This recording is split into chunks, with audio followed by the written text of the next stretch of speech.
So, as you all know, Ruth Bader Ginsburg is deceased. She died a few days ago at 87. And this is a huge shock to everybody.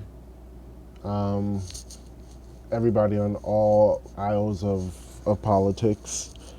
Some people are happy, some people are upset, and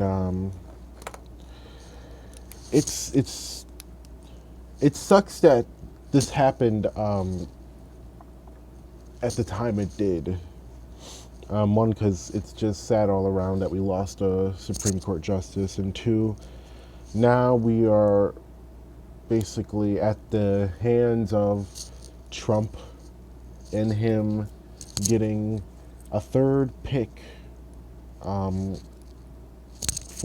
a Supreme Court justice, which basically means that we could be pretty screwed in the next 20 or 30 years if Donald Trump not only wins the election but appoints another conservative judge. Now, do I think Trump is going to be able to appoint one before the election? I highly doubt it because it doesn't look like there's enough time. This process takes a long time. So I don't really see Trump, unless they really, really push the process, which, the GOP has the power. It would be smart for them to do that. Now, if they're smart, they will rush the process and they will get their conservative judge. A lot of people, a lot of Democrats, a lot of people who, don't support Trump, they're upset that Trump isn't, that he isn't waiting until after the election, which I kind of understand why people are upset, but at the same time, I mean, picture the shoe on the other foot. Like, what if, there was a Democratic president and they were the ones who were able to pick the judge? I mean, I highly doubt Democrats would be whistling that same tune. So it's just a strategic thing. But it's also sad and it's also frustrating because,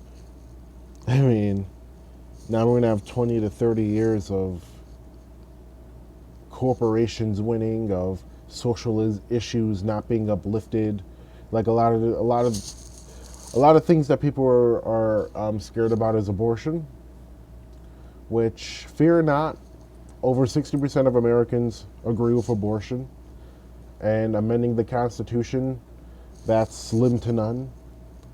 So as far as Roe v. Wade, I really don't think we have anything to worry about.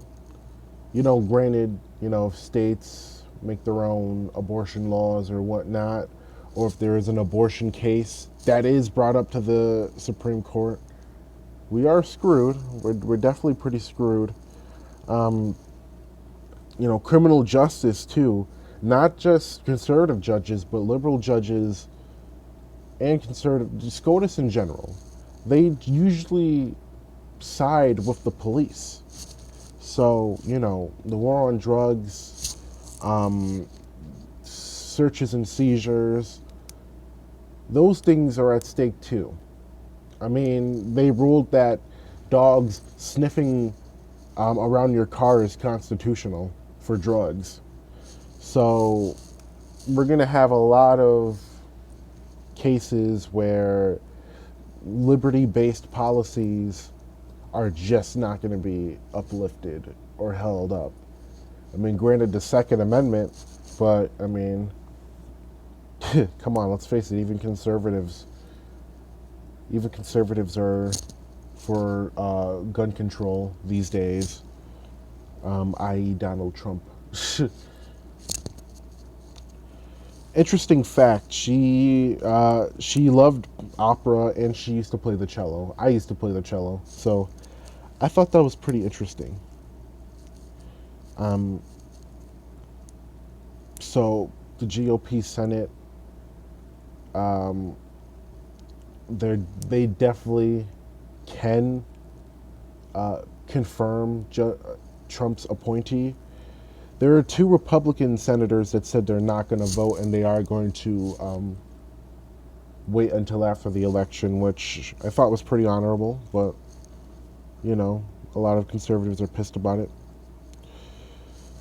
I just don't understand. I don't understand because, in my opinion, like a lot of conservatives, a lot of moderate conservatives, somewhat have libertarian leanings.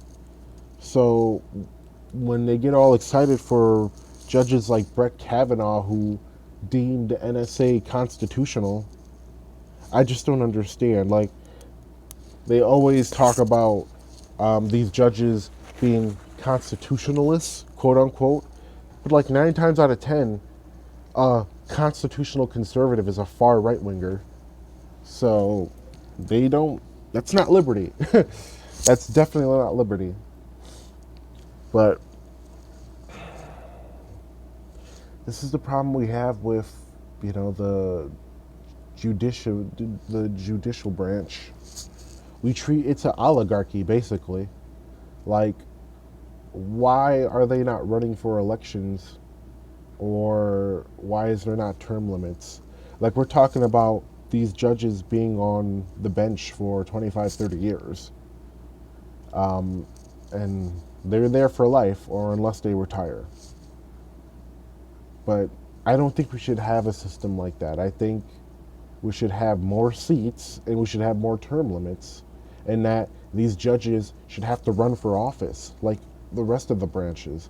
I think that's a great idea, because I think a certain ideology having full rule for 2 or 3 decades, I don't really see that as being fair.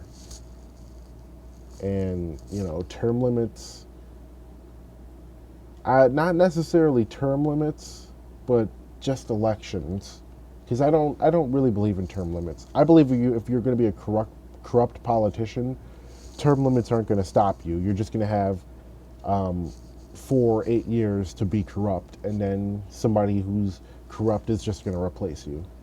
I think in order to appoint a congressman, a president, a Supreme Court justice for that matter, if we're going to appoint them, then there has to be a situation where there's constant elections and constant support from the general population.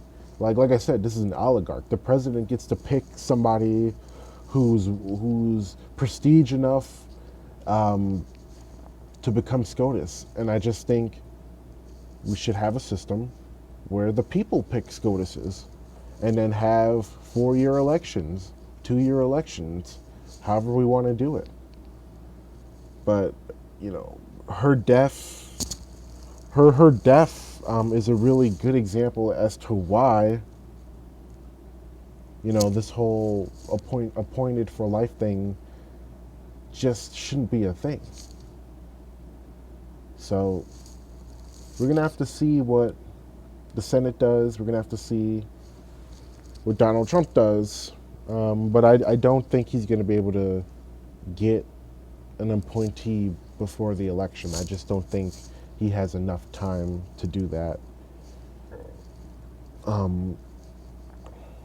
Democrats are probably going to try and work harder they're probably going to try and work harder to get more influence in Congress once Donald Trump appoints whoever he's going to appoint.